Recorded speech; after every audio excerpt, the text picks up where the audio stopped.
Com isso a gente terminou a parte de collection. Tem muito mais coisas, vocês precisam dar uma olhada, fazer exemplos, mas ele facilita muito, porque você inserir numa collection, remover da collection, ordenar, é só chamar um método, não precisa implementar algoritmos como vocês precisavam fazer quando implementaram qualquer trabalho com array.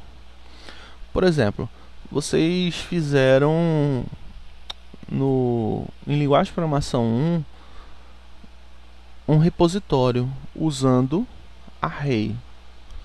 Se você trocasse de array por ArrayList, aquele seu repositório ia ser muito mais fácil de implementar.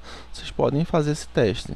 Pegar o exercício, né, as atividades de linguagem de programação 1 e reimplementar elas usando ArrayList. Vamos para arquivos.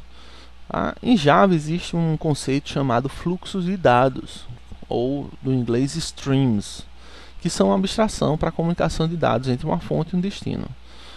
Então, eu tenho uma fonte que é o arquivo, um destino que é o seu programa. Então, eu pego dados do arquivo para usar no seu programa. Isso é leitura. Ou então você diz que a fonte é o seu programa e o destino é o seu arquivo. E aí você vai gravar dados no arquivo.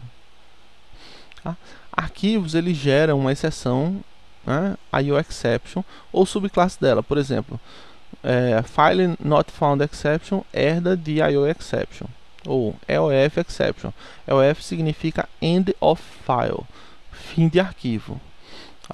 Então, muitos comandos, muitos métodos, né, geram uma IOException. Então você precisa sempre escrever dentro de um try-catch, ou no método você precisa colocar throws, né? Senão não vai compilar o seu código Java.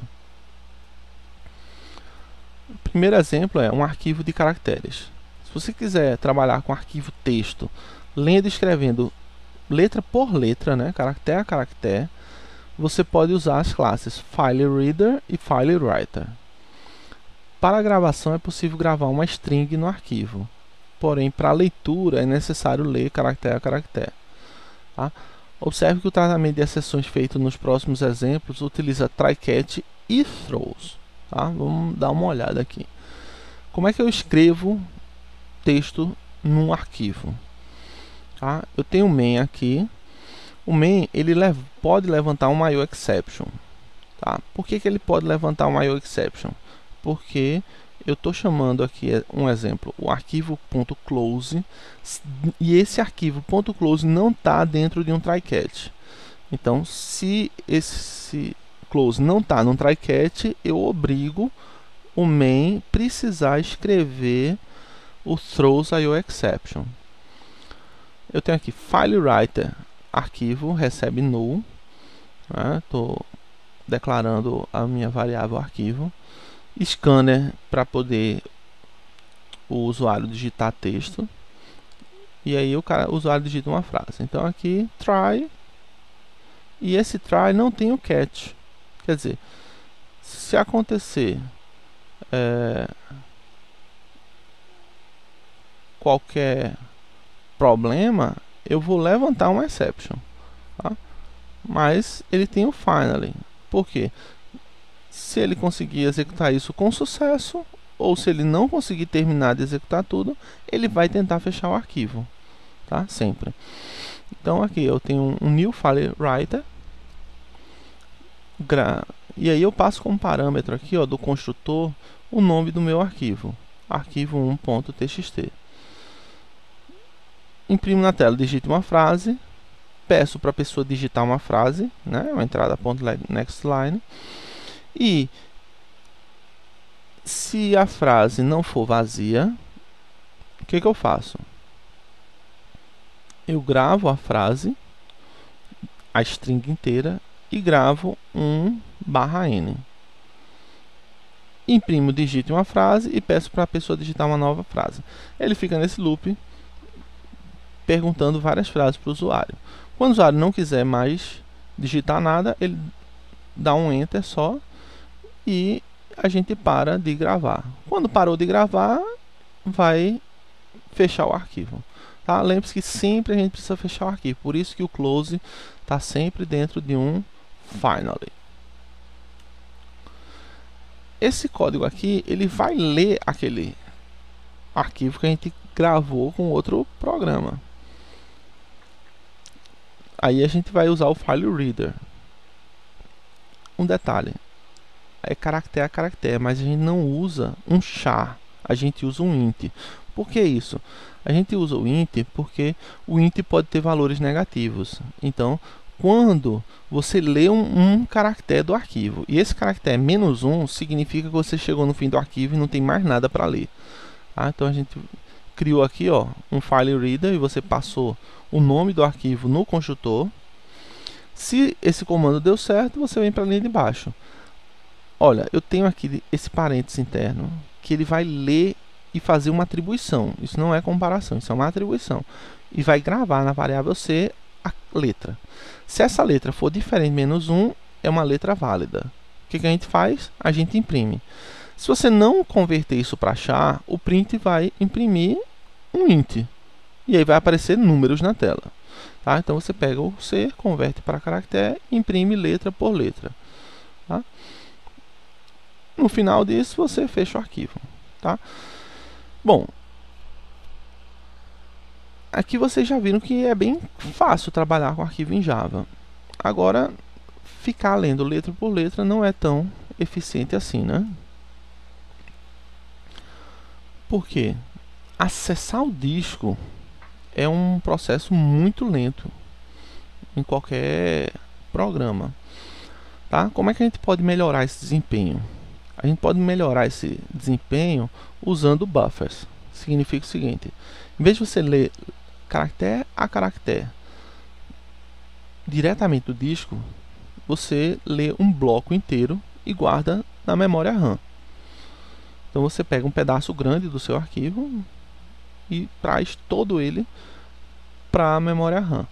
Quando você ficar lendo agora letra por letra, você vai estar lendo letra por letra da memória RAM, que aí é rápido.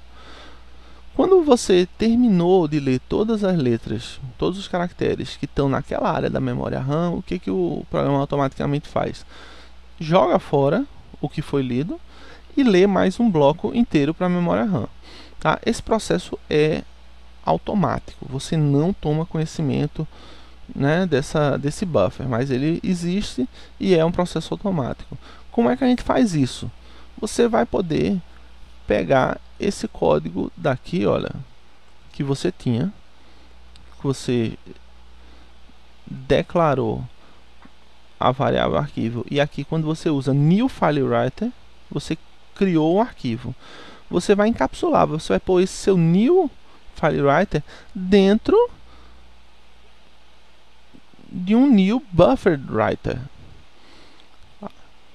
E aí agora o seu código inteiro pode usar os métodos do buffer writer. Tá? A outra coisa que você precisa é, em vez de declarar arquivo do tipo file reader, você vai declarar do tipo buffered reader. Tá? Muda o nome, o tipo da variável, e em vez de usar só o file reader, você vai ter que usar o file reader dentro de um buffered reader.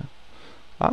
Então, com isso você criou um arquivo bufferizado. Ele vai ter uma performance melhor do que só usar o file reader. Tá? A mesma coisa para o writer. Tá? Então, feito isso, você tem um acesso melhor ao disco. Tá? O buffered reader, ele tem o read line. O file reader, ele só tinha leitura de caractere. Então, quando você encapsulou dentro de um buffer reader, já ficou melhor. Você já pode usar agora read line direto, ele lê linha por linha. Utilizando scanner. Vocês já usaram o scanner várias vezes para ler do teclado. Quando a gente fazia new scanner system.in. Tá? Agora, em vez de você dizer no construtor do scanner, passando o system.in, você pode passar um arquivo. Então, olha esse exemplo aqui. Você tem new scanner e dentro do construtor, em vez de usar system.in, vocês estão usando aqui, ó, new buffered reader com new file reader arquivo 1. Olha só, agora o seu arquivo está encapsulado dentro do scanner. Vocês podem usar o readline, vocês podem usar o nextInt, nextDouble, tá? Do mesmo jeito que você lia dados a partir do teclado, tudo que você pedir para o scanner agora, automaticamente ele lê do arquivo, tá? Então, usar o scanner vai facilitar muito a leitura de dados que estão lá no arquivo. Olha esse exemplo aqui. Eu vou ler usando o scanner.